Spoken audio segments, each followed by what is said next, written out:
everybody, my name is Claudia and I'm from the Canary Islands, Spain. I've lived there for the past 10 years and I'm going to tell you a little about the brief history of my country and the changes it has gone through, especially since the financial crisis. Spain is a European country and shares territory with Portugal in the west and Andorra and France in the north. It is a parliamentary monarchy with Mariano Rajoy as the president and Rey Juan Carlos II as the king.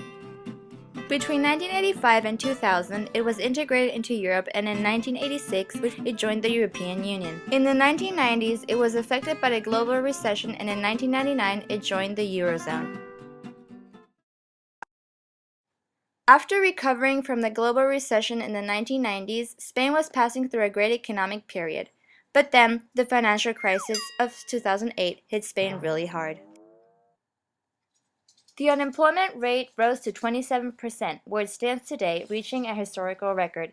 For young adults under 25, unemployment rate stands at 57%. Imagine, 1 out of 2 young adults does not have jobs. Ever since, the crisis has been noticeable in every corner. Stores in my hometown started closing bit by bit each day. People's conversations were all about Spain's economic situation, how there's no money, how nobody can afford anything, corruption.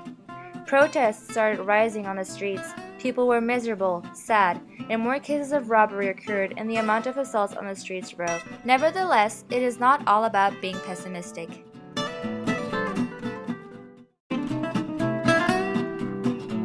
Spain has a high leading tourism sector.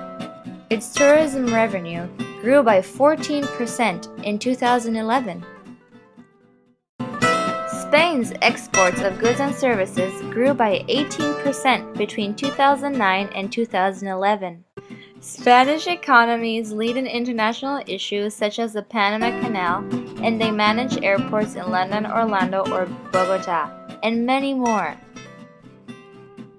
Current events that are happening right now is a memorandum signed with Germany to offer dual professional training. Additionally, through this memorandum, Germany is willing to offer 5,000 jobs to young high-skilled labored Spaniards, and it has affected the Spanish migration to rise up to 45%.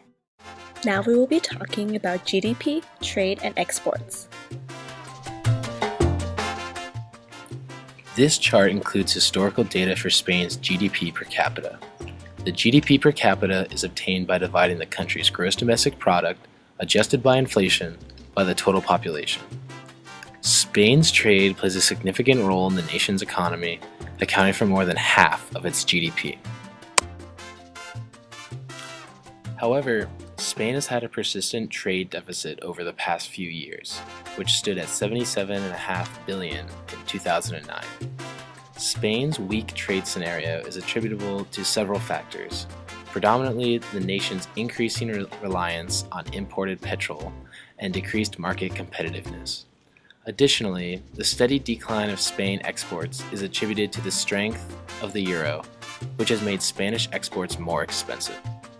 Among the leading exports are machinery, motor vehicles, fruit, wine, and other food products, and pharmaceuticals. Major imports include machinery and equipment, fuels, chemicals, manufactured goods, and medical instruments. This chart shows the main trading partners with Spain. As you can see, both France and Germany are the top 2 exporting and importing partners. Spain exports the highest percentage of goods to France and imports the most from Germany. Exports on average increased 10%. The increase was mainly driven by soaring shipments to Asia and the Middle East.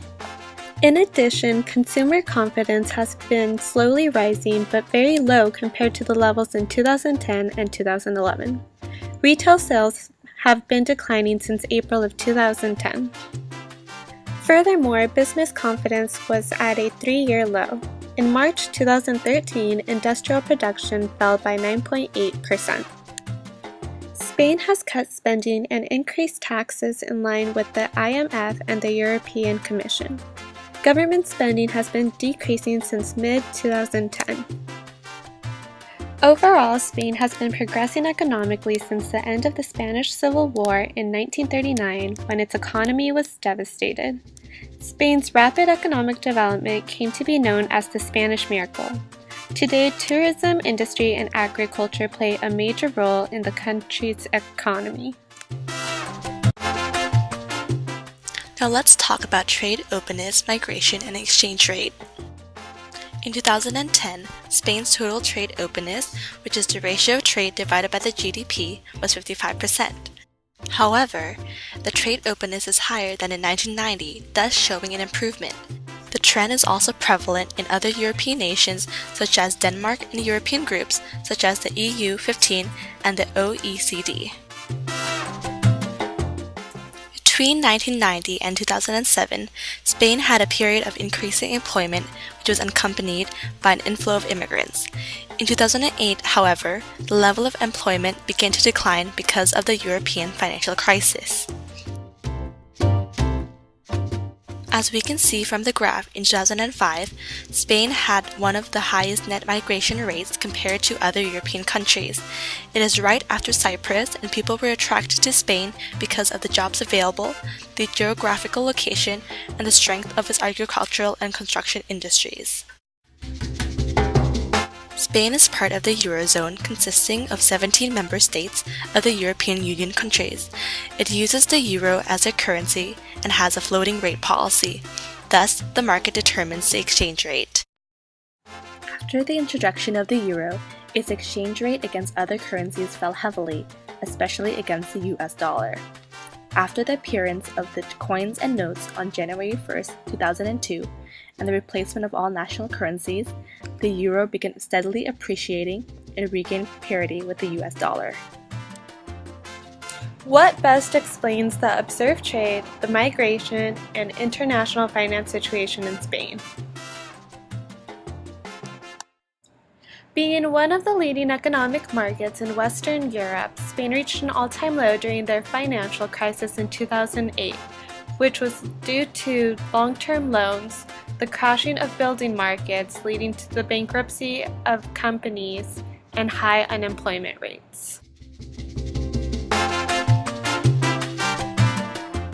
One of Spain's strongest points is their automobile industry, which has employed up to 9% of the country's total working population. Coincidentally, they also have been working on the growth and expansion of the roads around the country. Spain has also been very successful in the advancement of their technology, such as high-speed rails. This has led to the growing construction of routes across the country. Finally, there is the tourism sector in Spain. With the convenience of Spain's location and the accessibility they provide through their wide variety of airports and hosting worldwide events such as the FIFA World Cup, Spain has been able to generate up to $81.6 billion in tourism revenue, making it the fifth largest tourism direct industry in the world.